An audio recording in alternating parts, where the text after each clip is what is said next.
Welcome, everyone, to week 8. It's actually the final week of our Elevate AEC experience. Today's a big day as we kick off with a big award ceremony and a very important award. So we're going to begin by celebrating marketing excellence in AEC firms across North America, recognizing the AEC firms that are leading the industry in marketing creativity and results. Now, as you know, to us, Elevate the Industry, celebration is one of our pillars. It's so important, and it's why we are here today. Of course, it's different this year. The Oscars level red carpet celebration is not happening in that opulent ballroom that we had reserved in downtown Denver. And instead, the celebration has occurred in people's offices and outdoor spaces, their living rooms, even at the kitchen counter. All right, well, congratulations to all of the 2020 Marketing Excellence Award winners. We look forward to celebrating with you in person next year. So now we're going to hear from some of our top Marketing Excellence Award winners and how they approach marketing investment in their firms. I'm joined today by Chad Coldiron, our Director of Executive Search, to help facilitate the discussion. To get started, I would like to welcome to the virtual stage Wendy Smith, Marketing Communications Manager of Core Consultants, Will Schneer, Chief Marketing Officer of WGI, and Laura Nick, Corporate Communications Leader of Garver. Thank you all for joining us today. We're going to start by having each of you introduce yourself, your firm, and a little bit about what marketing looks like in your firms. And Wendy, we'll start with you. Thanks, Chad. Really excited to be with you here today. My name is Wendy Smith. I'm the Marketing and Communications Manager at Core Consultants. We are experts in land development, energy, and public infrastructure. We started in 2014 with 8 civil engineers. And since then, we've grown to nearly 70 people in 2 offices, and we've expanded our service offering to land surveying, natural resources, and development services. We have 2 full-time marketers at Core, and we're actually expanding and having some internal shifts to get leadership more involved and focused on business development. Core's biggest differentiator is our culture. We are very employee-oriented, and we empower people to thrive at home, at work, and in their community. We do have a big brand refresh coming in January, so we're excited for our new logo, website, and stuff like that. But we have been on Zweig's top firms to work for since 2017. In 2018, we were Zweig's top new venture, which was a huge honor for Core. And then the years that we've been able to qualify, since we're a relatively new firm, we've been a hot firm, 2019 and 2020. And this year, we're really excited that we came in first place for the Recruiting and Retention Marketing Excellence Awards. So thanks so much for having me today.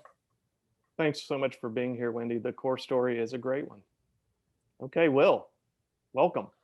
Thank you, Chad. It's an honor to be with you guys today and to be with Laura and Wendy also. I am the Chief Marketing Officer at WGI, and we're actually #1 in the website category. I think the slide might be off there, but we were proud to have won the website category. WGI is 600 professionals spread across 18 offices.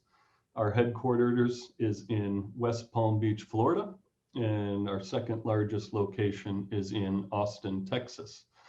Our marketing team, we have approximately 30 people doing marketing at the firm, and that is spread across digital and web advertising and marketing, internal creative services, which we say, puts the collateral in the hands of the salespeople so that they can do their job, and a proposal response team and design build proposal team. So that's us in a nutshell. We have been a hot firm for 5 or 6 years running now, as well as a Best Places to Work multiple-time award winner and Marketing Excellence multiple-time award winner. When we used to do this live, that meant we got an extra badge on our name tag, but we don't have that here in the digital version. But we're thrilled to partner with Zweig and be part of your presentation today. So thanks, Chad. Well, thank you, Will, and congratulations on being #1 in the website. we'll get our marketing team right on that. I can vouch though that WGI is very effective at recruiting and retention as well. So we'll just give you that award as well. So We'll thank you take very much. Okay, Laura. Hey everybody, I'm Laura Nick.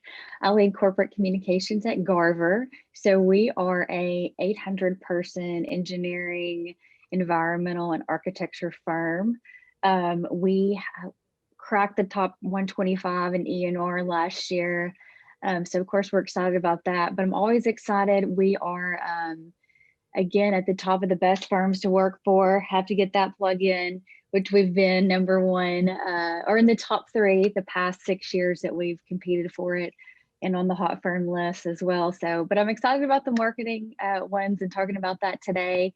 So those are the correct ones. I'll take any #1s I can get, but those are the correct ones there on the slide. So we earned the #1 this year for our integrated marketing, which was for our centennial campaign. We turned 100 last year, and if I said it once a day in the past couple of months, I'll say it 1,000 times. I'm so thankful we got to be 100 in 2019 and not 2020, because it was an incredible opportunity.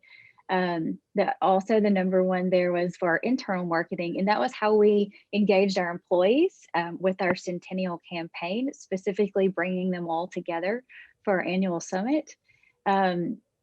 So I'm going to push back on Chad a little bit, because I think I will of course take marketing excellence, but I would push you, Chad, to push this award to also communications excellence, because in my world, in the Garver world, we are set up with a marketing team, and those folks really focus on the pursuits and working with our technical teams to go get that job and position us where we need to be.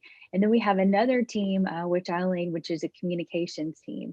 So we're focused on the overall brand and working together with our people services team and IT. People services is our word for HR, as well as marketing. Then we are all focused on going after clients, recruits, and then the big one that I think we're all in the talent market for is the next, making sure that our strategies are going to keep our employees very happy. And so that's part of why we participate in the Best Firm Survey year after year. And so it's about good communications as well as marketing excellence. But I will lie, just like everybody else does, and say I'm thrilled to be here virtually with you and not in Las Vegas in person, right? Like last year, it was just horrible and terrible. So yeah, it's great to be here, Chad. Thank you. Yes, well, thank you very much. Appreciate all of you being here. So to get started, we are going to talk really about marketing and the perspective of marketing in this industry. So per our research, 30 plus years, marketing is one of the top 3 investments that drive growth in the AEC industry. And when people hear that, it kind of surprises them because at least some firms it does, because, historically we've viewed marketing as overhead. So the first question to our panelists is, what does your firm do to elevate marketing in your firms and get buy-in for the investments needed to create the award-winning marketing that got you the #1 award that you're all here to talk about?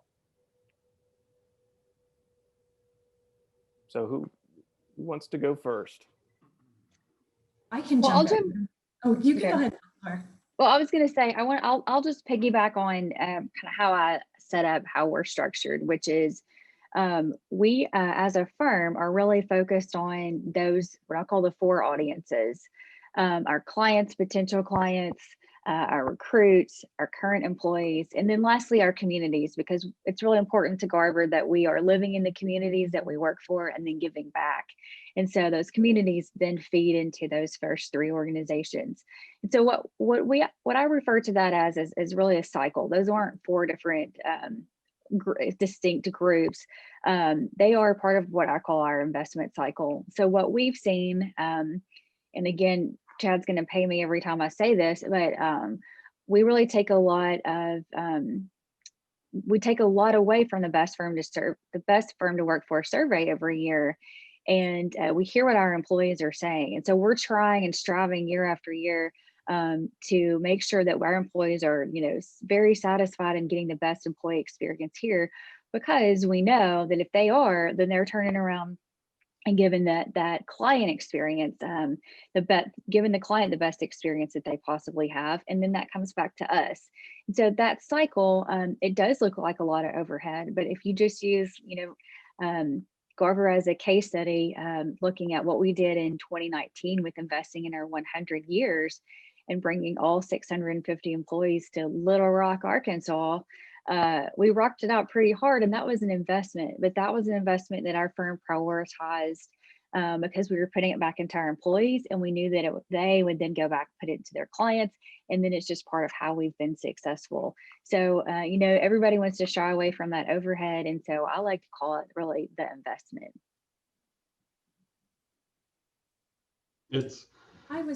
Go ahead.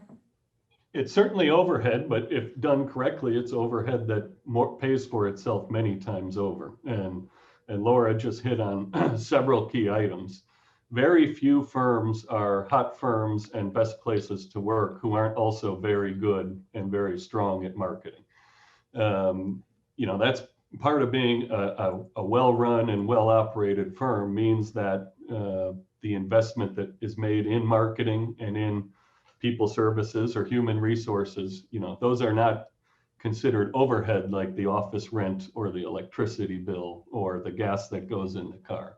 Those very much are investments that allow growth to happen. And when growth happens, opportunities happen, which is great for retention and professional growth and personal growth within the firm. So, you tend to find a strong marketing platform and support for marketing in a fast growth and well-run firm. And I think all three of us are reflective of that and fortunate to be in that situation. And as are many of the Hot Firm Award winners, if not all of them.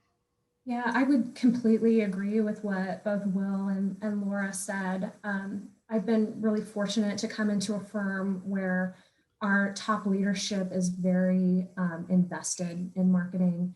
And I think just our CEO's excitement for marketing has been infectious. When I first came into CORE 3 years ago, our CEO said to me, "I want you to win a Marketing Excellence Award." And that inspired me, that charged me up. I'm like, okay, he's empowering me to do something really cool. And I've worked for firms before where I feel like I've done something cool and I said, "Hey, let me submit this." And I've been told no. And, it really stinks when you hear that, just that you feel like marketing isn't valued. But being empowered to go after something great has resulted in really, really great things for our small firm that's been growing up. That's such a great story, Wendy. Appreciate you sharing that and the insight from Will and Laura as well. We do have a question that is in the chat, and I just want to say, if you've got a question for any of the panels, feel free to put that in there. We certainly want this to be interactive. And Anna Collins is asking Laura, what is the size of the communication team at Garver? Not big enough, Anna. I need more people. If you can help me with that campaign, hopefully I'll get it. But so just to go back a tiny bit, I came to Garver in 2011. That's where Chad and I had a little bit of overlap to start the recruiting program. And they had no recruiter. Of course, we were all, just trying to get people like everybody else was. They had a lot of things already in place that they just weren't talking about. Like, one of the reasons I was attracted to Garver was because of their wellness program, gym, office building that was on the river trail. And so I started figuring out ways as the recruiter to start selling Garver as hard as they were selling it to clients, selling it to potential employees the same way. And so as we started doing that, that also evolved into, we need to also we need to make sure our employees are taking advantage of this fantastic benefit of our health insurance and our wellness program. We're putting a lot of money in these investments. And so our employees taking advantage of it. And so it really became building up this employee brand, this internal communications, while marketing was doing this great job of talking to our clients. Then we really started building up our internal initiatives, like our corporate giving program, our annual meeting, our wellness program. And so it didn't happen overnight, Anna, but from 2011, after I kicked Chad to the curb and, got to be the boss, then I have about 16 people on my staff now, and they are in 3 different teams. One of them just focuses on our internal customers. So how can we sell our wellness program? How are we selling all of our corporate initiatives? How are we selling our benefits? How are we selling to potential recruits? One of those teams just focuses on our external communications. So how are we positioning ourselves in front of thought leaders? Again, not about specific pursuits, but about really like big brand and influencers, or if we're going to go into a new market, then how are we positioning ourselves in front of the right people? And then lastly is my creative team. And so this is the one I have to fight a little bit harder with the engineers. Like when I went to ask them for a videographer, we all know how powerful video is. They were like, why? What do you want to do? It took me a little bit to do that. That was only 3 years ago, and I now have 2, and they run themselves ragged. And so that's the creative team. That's our web guy, our digital guy, multiple video guys, gals, and promotions coordinators. So again, it's 16, but I need about 3 more, and talk to me in about a year, and hopefully I'll have them. So Laura, just to go back to one of the things you've mentioned a couple of times already, Garver puts on a huge annual summit each year for all employees, like you mentioned. What are the goals of the marketing communications team, year in and year out, during that critical time when you've got everyone together? Yeah, so I think that the ultimate goal is to create the ultimate differentiating experience for our employees, to make it where no other firm they go to is going to have an annual summit like this. And so, it started as a smaller concept of really sharing the strategic plan, which if any of you were on the presentation that Chad and I did last week, I really talked about the importance of a strategic plan, but that's like a key element. And if you look back over our 101-year history, when Garver put in place a strategic plan in 2006, our revenue until then was just bumping along above inflation. 2006, when we started talking about goals, then you look at our graphs and we continue to just go up at an amazing pace. But that's because they started prioritizing, like not making this plan like on a shelf and very private, but putting it out there to the employees and saying, how can you contribute? This is where we're going to go together. And so that's a key part of our annual summit. And, being very transparent with all that messaging, showing how our employees are contributing to that ultimate plan, where we're going, and also the opportunities for them. So making sure that's a key element. And then we like to have a lot of fun. And so we do a giant team building event. The year we were in Oklahoma City, we did a Ultimate Survivor. Last year, we did 25 excursions that our employees chose from all over the city: hiking, kayaking, visiting the Clinton Museum, rappelling, all during the day, a lot of fun. And then we do some professional development, although I think I'm about to cut that from the agenda because it's just getting too boring when you can go rappelling versus go sit in the IT session. But it's all about coming together. And when we bring all of our employees together, that's what we really feel like is part of just that time and fellowship and staying connected. And I think even now, especially now, we are very much looking forward to 2021 and being back together for our annual summit. But that is a responsibility of my team as a communications team, so that our marketing team continues to focus on not missing a beat with client pursuits. That's awesome. It relates to a question here I want to ask Wendy, because I think when you invest in your employees and you communicate what's special about a firm, you become a recruiting and retention powerhouse. I think it's important to note that Garver's extraordinary growth has been all organic for the most part.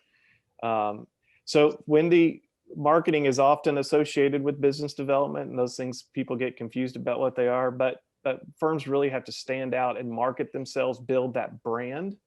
to attract top talent. So what is CORE doing to ensure they aren't getting lost in the shuffle when it comes to hiring and retaining those top employees?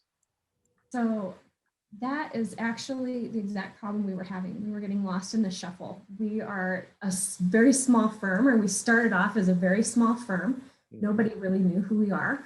And, we're having the same problems that a lot of firms in our industry are having, recruiting and retaining really high quality talent. So nobody really knew who we were. And so hatched a plan with our HR manager, and we're like, let's just get our name on the map. Let's make sure that people who are graduating, students who are graduating, come to CORE, or at least know about us. And we started to develop a plan to really draw people to our career fair booths. Because you could see the long lines with the big names. We're competing with these big name firms, and nobody was coming to CORE. So what I did was I decided to infuse our culture into our recruiting campaign. I said before in my introduction that our culture is CORE's #1 differentiator. People love working for us. We've been a best place to work locally and nationally for multiple years in a row. So I decided to do something that nobody else was doing. I ordered hot sauce because we love hot sauce at CORE. That's one of our quirky little things. We're sort of obsessed with it. And then another kind of quirky thing about CORE is that we love cornhole. We were actually the 2019 HBA cornhole champs. So I got some cornhole, I set it up at our booth, I had the hot sauce, and then I had pictures of our employees just having fun. We are huge promoters of work-life balance, and we want to attract people who are like us and who value the same things that we value. And it worked really well. We had students just coming to our booth, their friends were referring them. They said, oh my gosh, you guys are the company with the hot sauce. No one else is doing stuff like this. And it's been really cool seeing it the past year and a half since we launched this, that we have students who are actually seeking us out now and wanting to know more about CORE because of our culture. And they're telling their friends about us.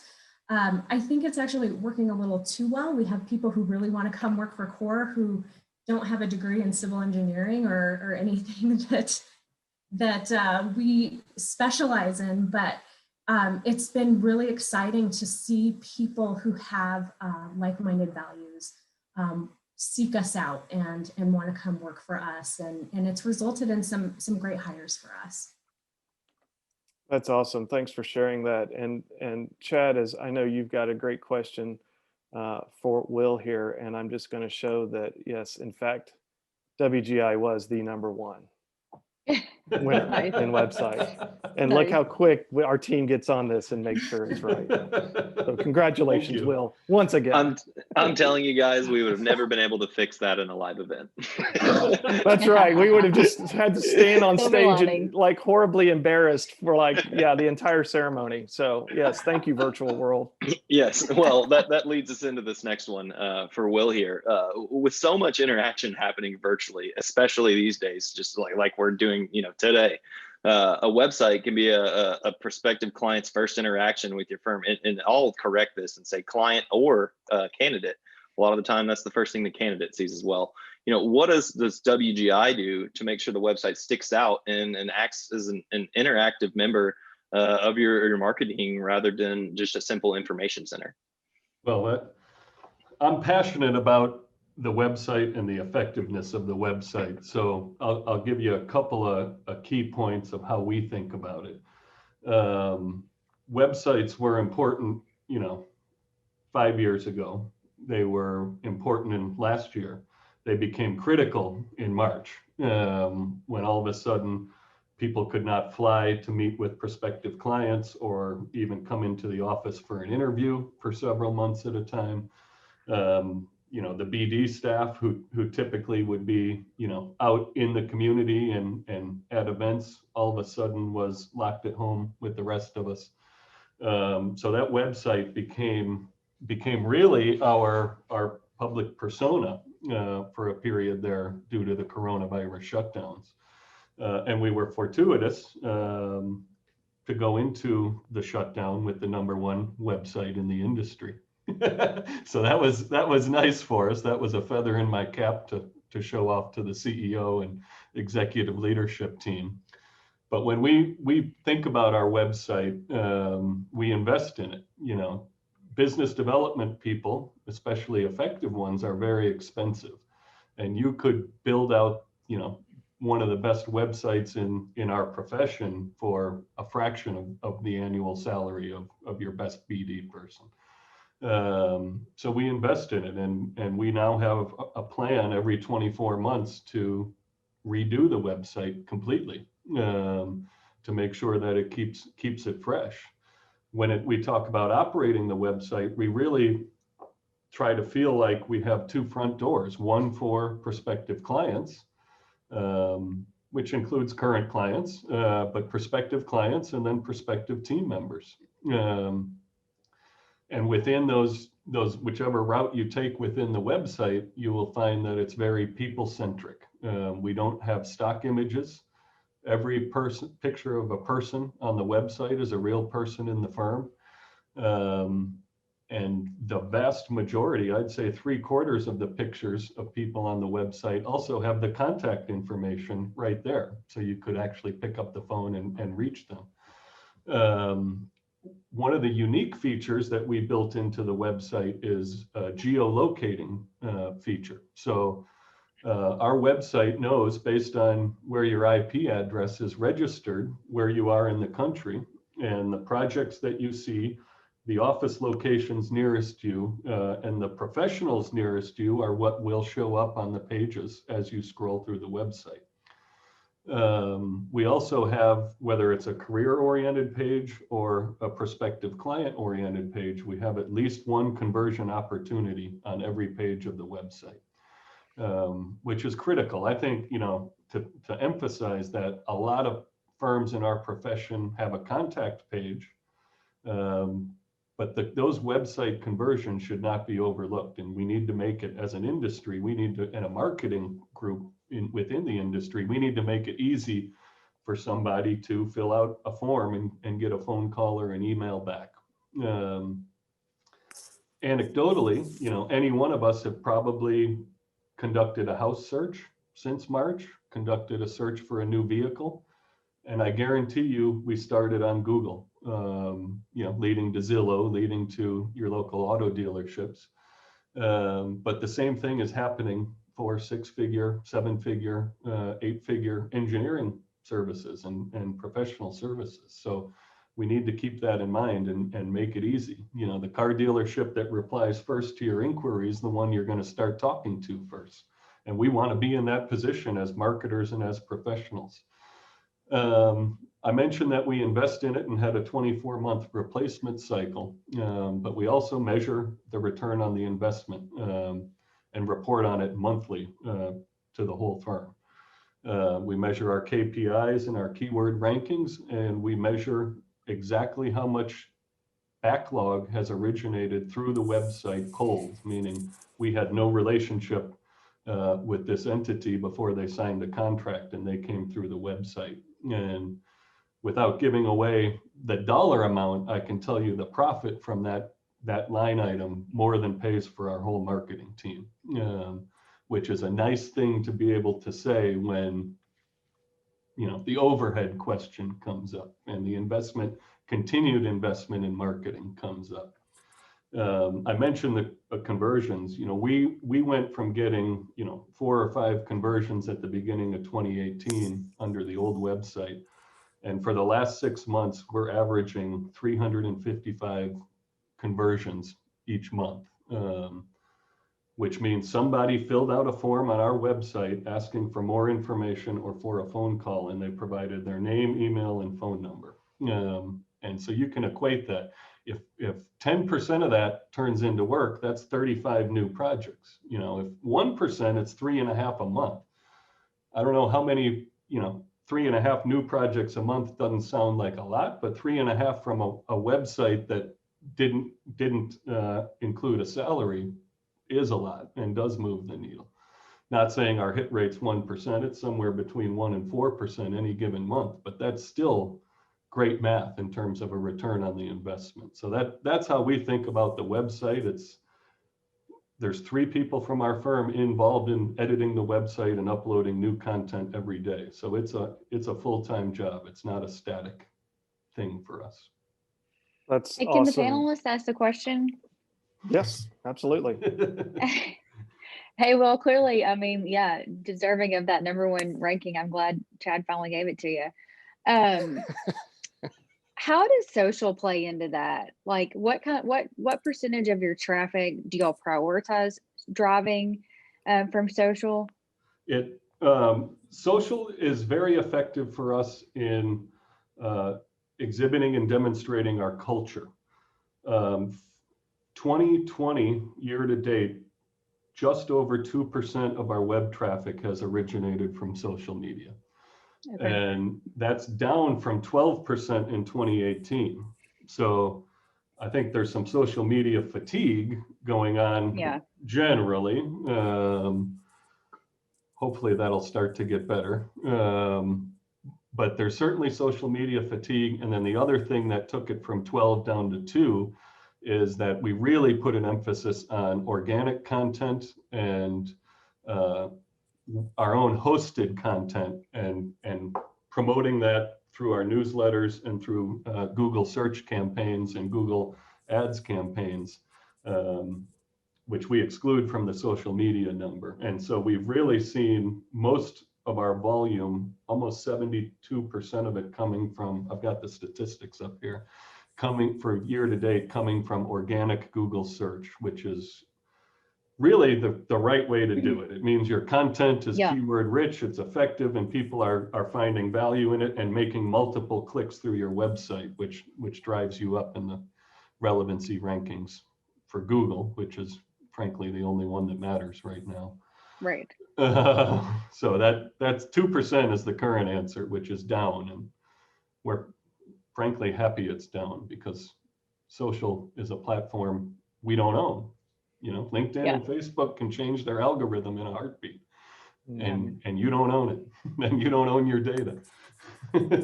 Yep. All right, good. Very interesting. Thanks. Thank you, Will. And Laura, you seem to be getting a little surly. I'm not sure how our next session is going to go. I'm starting to question that. You want to kick me off? No, it's right. No, you still need me. Yeah. So Will, it again, so obvious why you won #1. Just want to emphasize #1 website. And second time, I think it's the second time in my career, but second company to win #1. Well, you actually don't know this, but that is a perfect segue because we just had a question come into the chat to the panelists, and it allows me just to brag just real quick on what was abbreviated by Blake Calvert as BRD. We know what that stands for, Big Red Dog. So Will early in his career struck out with a group of partners and formed Big Red Dog and had crazy growth and led them to eventually joining forces with WGI, a fantastic firm out of Palm Beach, Florida. And so the question here is, Will, in growing Big Red Dog from a small firm to a medium firm and now WGI, how do you prioritize and structure your marketing resources to ensure everything gets done? Boy, that's a loaded question. I have to think about that while I'm talking and hopefully give you a well-reasoned answer. It helps when I showed up at WGI, I knew it was there, and I think you knew it was there, Chad, the abundance of marketing resources relative to our peers. So I was very much looking forward to that.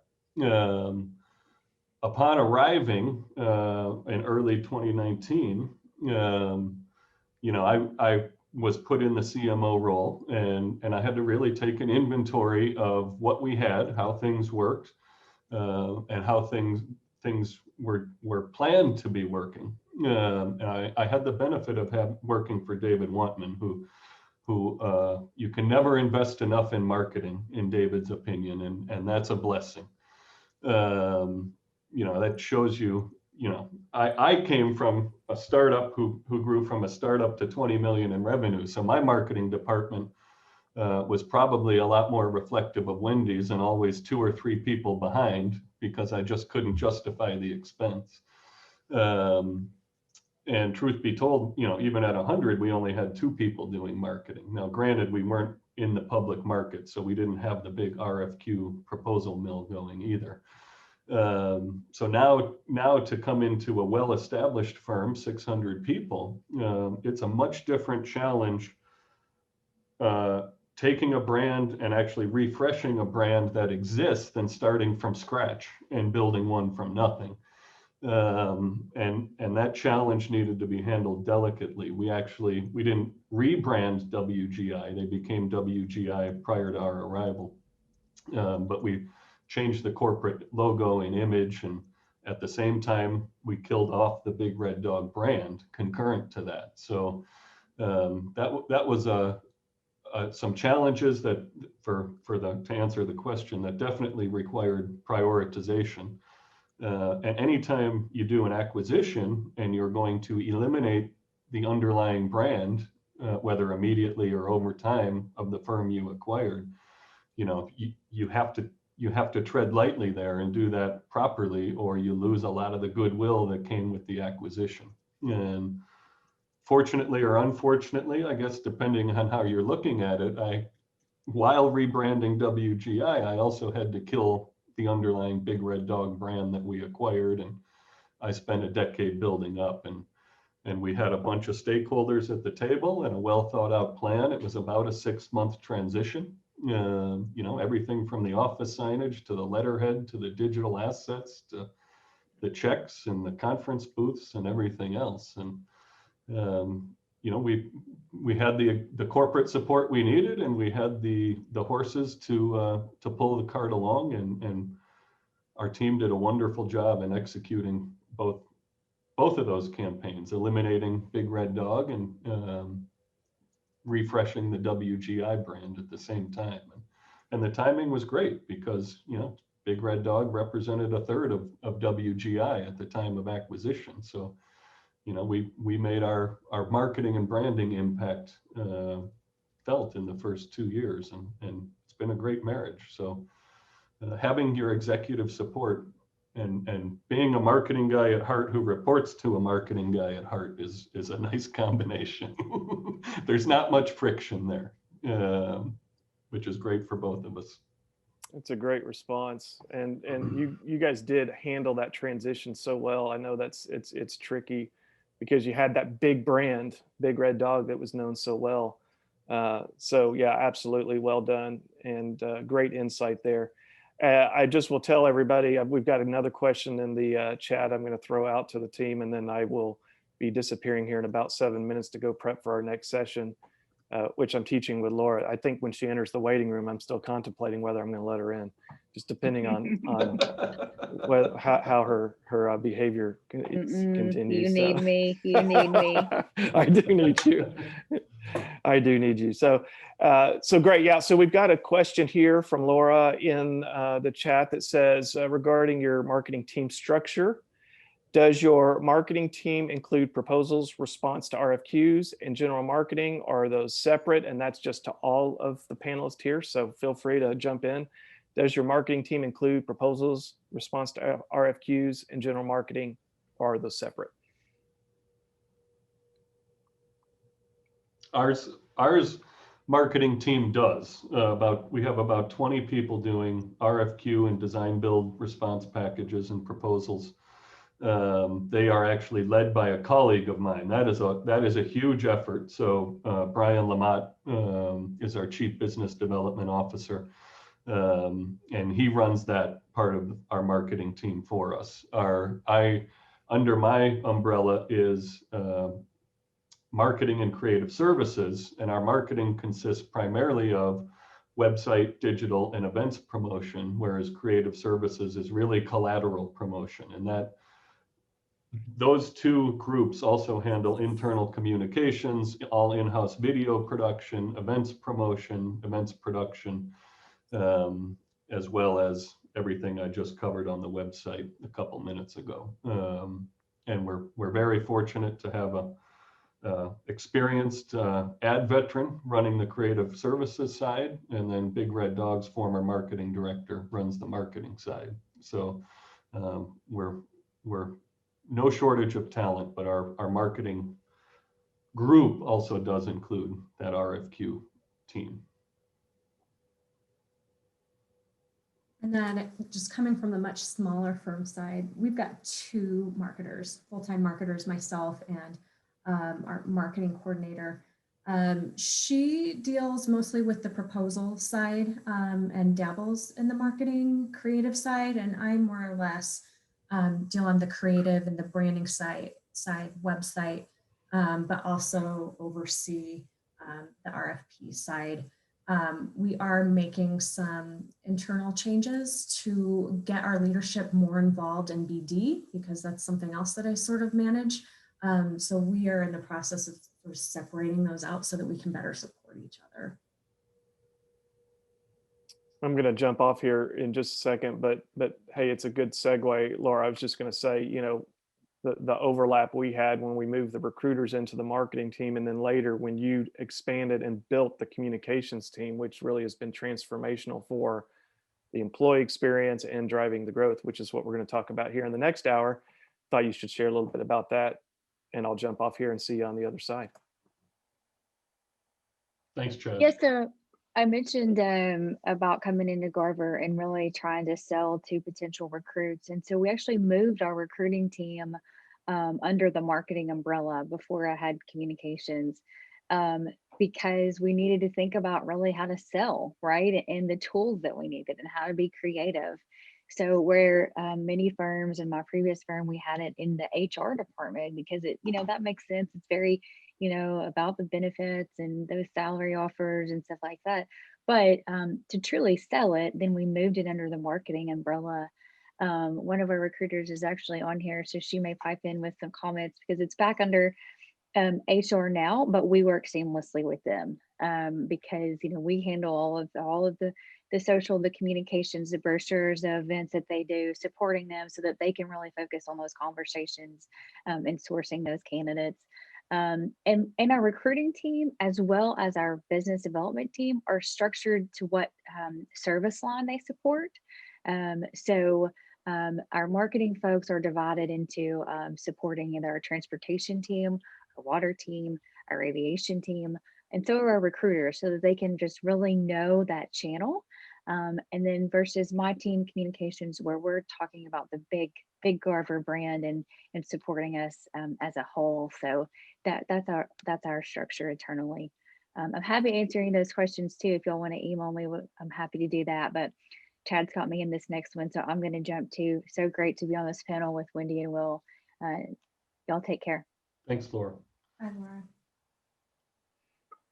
All right. Well, we've got about 7 minutes left here. I've got a few questions left in the queue. You know, we've got one COVID-related question. We might just slide that aside for the day. I think we're all dealing with that in our own ways. But you know, if I can ask you guys, for firms that are really considering planning for future marketing investments, you know, each one of your firms is considered a fast growth firms. You know, what do you see as the most important role your marketing team play in continuing that kind of year after year growth? Yeah, Go ahead, Wendy. You know what, our CEO is huge about touting diversity and inclusion, and he's absolutely right to do that. We are growing incredibly fast, and you know, having a hard time keeping up with that demand. So diversity and inclusion has been really, really huge for us in kind of widening that talent pool of people who can come in, jump in and offer another perspective, quite frankly. So that's been a big thing for us, and especially as we look at recruiting as a marketing effort, we are looking at ways to expand that diversity instead of just looking locally, looking nationally for clients to bring in those different perspectives. We're also looking and partnering with nonprofits and organizations that promote diversity and inclusion as well. So meeting up with Society of Women Engineers when we do career fairs, that's been a huge thing for us. And also doing work with STEM Blazers, which is a local organization for us that encourages STEM learning for young girls. Also Curls on the Block, which is another one, minority girls, getting them involved in STEM careers. And that's been really cool for us to get involved in, and actually just brings really great attention to our firm, and showing that we are trying to be part of the solution in changing the face of our industry.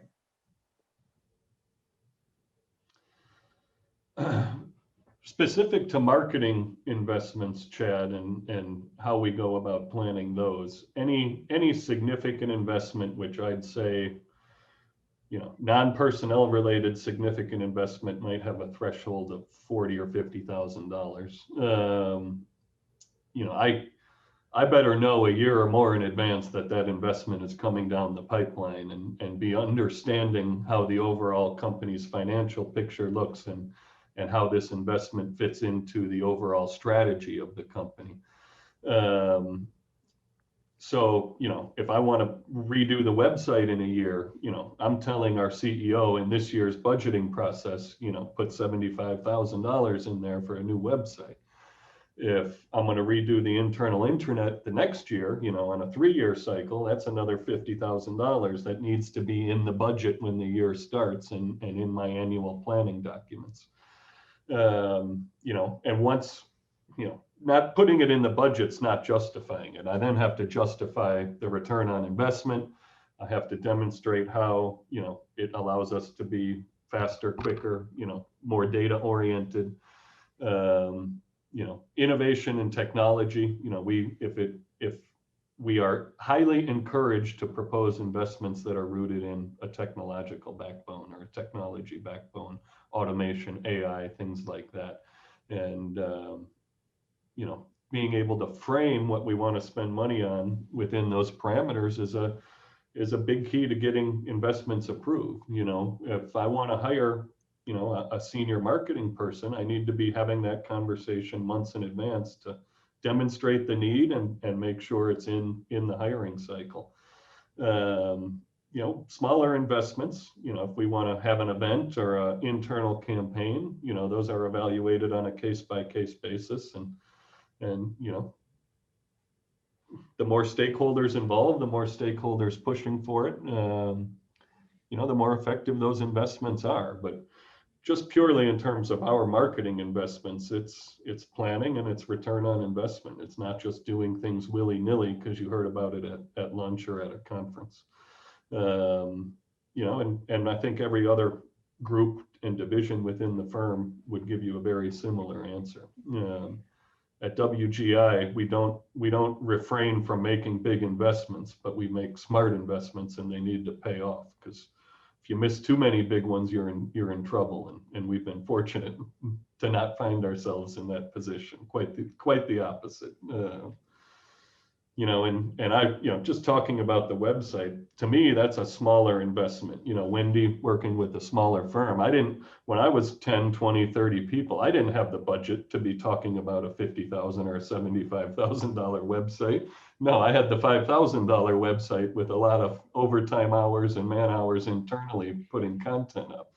So you stair step up, for your own targets based on how the size of the firm. But I think your surveys generally show hot firms and high performing firms and firms that attract and retain talent spend 5, 6, 7% of their revenue on marketing every year.